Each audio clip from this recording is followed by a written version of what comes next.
Good afternoon, YouTube. My name is Brian. This is a part of the BT Racing channel that we're now producing. This one is a car review, and this review is actually on my own car since I think I know it best. The point of my videos primarily is not to do an overview of the car itself, because I think a lot of people know what a 2007 Impreza is and what they look like and everything. And if you want a review that can provide that, there are plenty out there. This is a review strictly that it kind of focuses on the enthusiast portion of things. There's a lot of reviews I don't think cover that well enough, and it wouldn't be hard to find out what it's really like to be in. For example, interior quality, how the car looks, stuff like that, specs. That really isn't my focus. My focus is to find out why people love the cars that they love. And I thought today it'd be appropriate to review my own car, since like I said, I know it best, and I've been driving it for months now. Modifications there's not many. Most of them are visual or aesthetics. The only performance oriented in any direction would be the car has been lowered about 1.5 inches, and I have a different brake setup, different exhaust. Right now the car is pretty quiet with an OEM STI exhaust, or catback I should say. In the summer months I run a different exhaust, looks kind of like a fart can, a Blitz Nurse Spec R. So what I'm going to be doing today is just romping on this car pretty hard and then provide feedback on it. I think that would be really my main focus on these videos, is what it's really like to be in one of these cars. First thing you're going to notice, a lot of people are really familiar with the WRX, this car's big brother. The two are very different, but also very similar. It's weird. Mostly has to come on with the power. This car, my foot's to the floor. I'm gaining RPMs, but I'm really not picking up that much speed. I mean, I'm going quick, but it's nothing to be afraid of. Being afraid in this car is hard to do. You would have had to do something unwise to be scared. And the power is always predictable. The power is very linear, all through across the bands, all throughout the RPMs, which makes the car extremely predictable in terms of putting the power to the ground. The response through the pedal, it isn't fantastic. I'm not sure if it was 05 or 04 or 06 where they did this, but Subaru went from a throttle cable that was connected to your gas pedal to a electronic one. It's not as bad as others. I've driven many cars that have many different types of, I shouldn't say different types of pedals, but either electronic or with a throttle cable. This isn't bad. It's very responsive, and you get used to it or acclimated to it very well. The only thing I do miss, because I used to have an older RS, I used to have an 02 Subaru RS, is the response from the pedals. I miss that quite a bit. But I mean, it's not something I would, if I were buying another one again, I wouldn't go, well, I need another one that has better throttle response. That's not really what I care about, to be honest.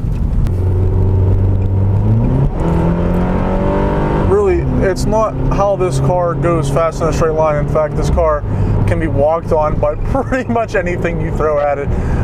Your Honda Civics, really anything. They make this car look kind of dumb. And I think a lot of people, because I'll drive this car around, and a lot of people try to egg you on. They'll come up next to you at a light and they look at you, and you feel the presence of them wanting to race you. And the car kind of looks like that. I mean, it's low to the ground, and wheels and everything. It makes it look like I might have a fast car, but in no way, shape, or form is it at all. Where this car really shines is the Western Pennsylvania back roads. It's the way this car handles. It is seriously, out of the cars I've driven, of which I've driven quite a few, I wouldn't say a lot, but I've driven quite a few cars, and it is seriously one of the most predictable cars I've ever driven. That is a man sitting on the side of the road. Holy smokes, I almost hit him.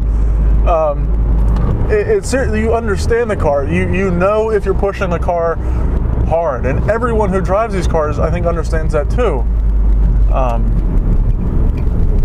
there's nothing to really be surprised about in these cars. It's fun, and you're not going ridiculously outside the boundaries of the law, nor are you really endangering someone. It's just you and the car and engaging together. Another thing is this car doesn't really have much in terms of assistance. This car doesn't have traction control. My ABS currently doesn't work. When it does, it kind of works, but because of that brake brace I put on, it just stops it from really functioning at all, which I love.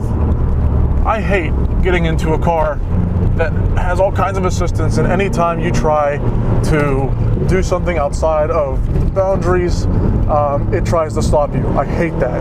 Wow. Oh my goodness, get out of my lane.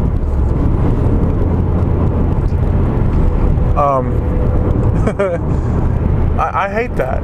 And even when you turn them off, they're still on. That's terrible.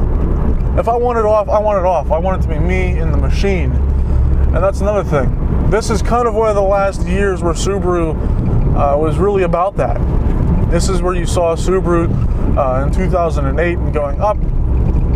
And now they're starting to realize it again, realizing it, I shouldn't say applying it, realizing it, that cars are meant to be driven, and it's a relationship between man and machine, not machine keeping a person alive.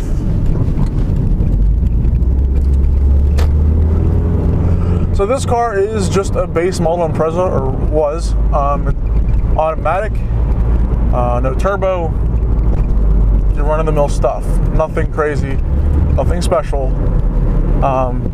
But these cars are seriously fun.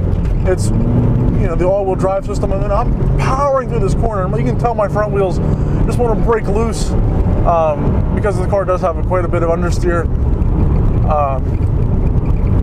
But the power, how it gets put down, it holds onto the road, and it's so awesome, and it's very predictable. It's not like one of those torque vectoring all-wheel drives.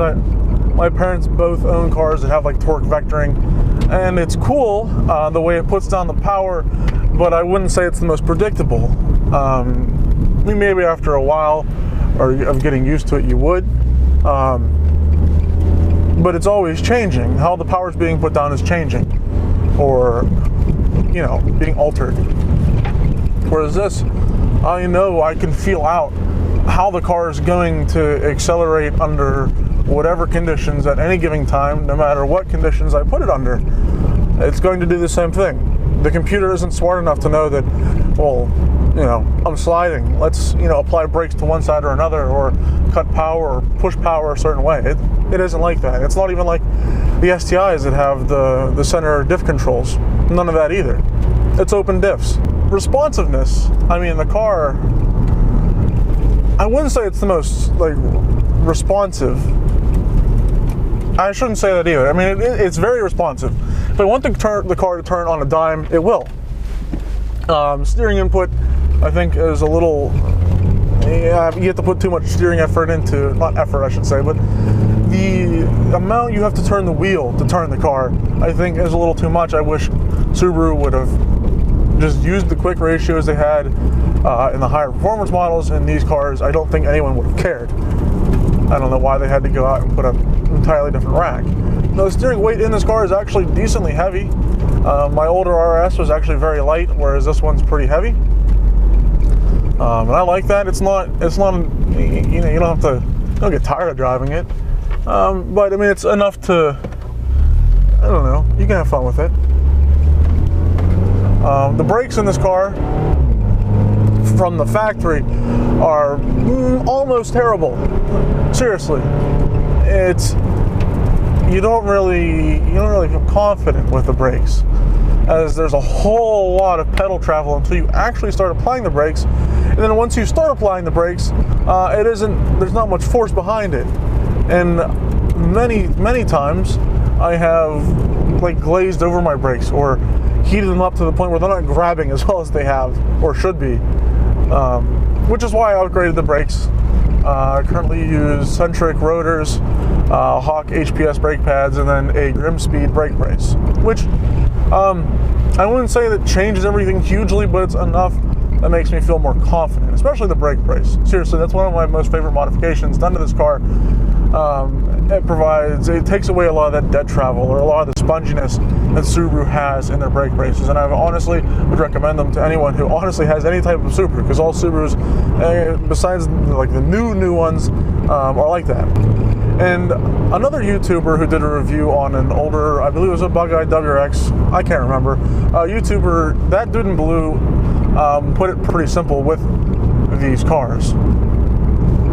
The whole GD body style they're all pretty much the same, and he said it well with saying you just have to trust them. And that's true. A lot of what your input is in this car is all in what you can instill your trust into. The car is going to carry you through pretty much everything you throw at it. I've yet to find myself in a situation with this car where I've pushed it so hard that I'm no longer in control of it. And I push my car pretty hard. This car doesn't tell you up front that it's going to be a trusty car. And, oh, my friend from school, she also drives a Subaru. Her name is Becca. She also has a BT Racing sticker, of which we all have BT Racing stickers. And if you ever want one in the future, I can definitely get you one. The trust you have to put into the car is something you learn yourself. The car will not tell you up front that you can trust it, as you feel a lot of body roll, and it hangs on for its dear life, and it's amazing. It's a really hard-working car. That's what it feels like. And pardon my rattles that this car makes. It's a 10-year-old car. It has 160,000 on it, so it makes rattles stuff. But as you can see, like here again, the power. I wish it had more, but then again, I really don't want more power. It's odd. The only thing I wish I could change about this car is me having a manual transmission, which is swappable. Many people have done it. So kind of a weird thing you get with driving slow cars fast. And I think it has to do a lot with you're pushing the car near its limits, but you yourself are still pretty comfortable. And that's a cool relationship between you and a car. It's really interesting. Whereas you drive a fast car fast, and you're scared for your life. Whereas you drive a small or a slow little tiny car, and I'm romping it through these back streets. I don't know if you can tell or not. And it's absolutely hilarious the amount of joy you get, the engagement you have with the car. And I'm not really doing anything ridiculous. I feel like if a cop was coming, in the oncoming direction, I don't think he'd have any reason to really turn around. Like here's a really great, fantastic on-camber corner here. I'm just gonna throw the car into it. Oh my God. That's the coolest part.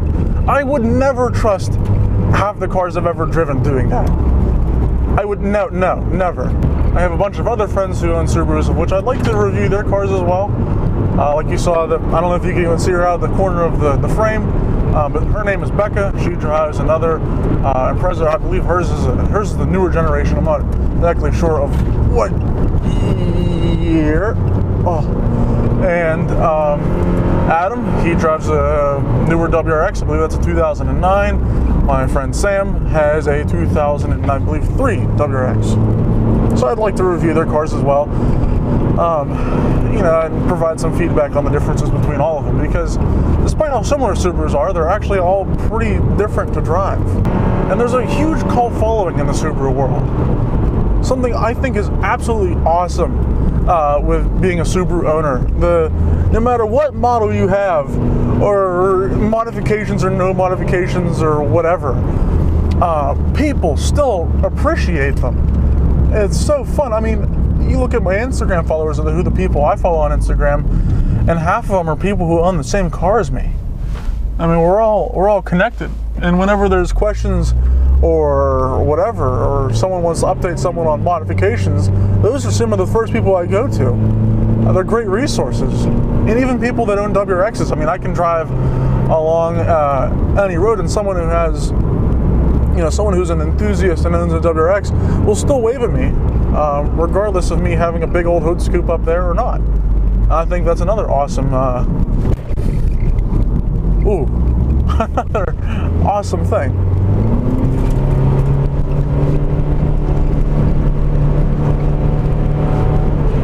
It is kind of wet out because it's been snowing, so I'm not going as crazy as I was before, but I'm still, you know, pushing the car. Woo. A little bit of a drift there. There we go. See, that's so fun. I wasn't doing anything ridiculous. Really, I wasn't. I mean, of course, you know, not doing the speed limit, of which I'm being filmed. I'm doing this in Mexico, by the way. I'm filming this in Mexico. But it's nothing where someone would be like, you know what, you need arrested for that. So I hope you guys in the future watch more of these reviews, as my intent, as like this one, is not really focus on what the car is as a big picture, as a lot of people just read off fact sheets about cars. I don't like that. I think if you want information, there's plenty available for that.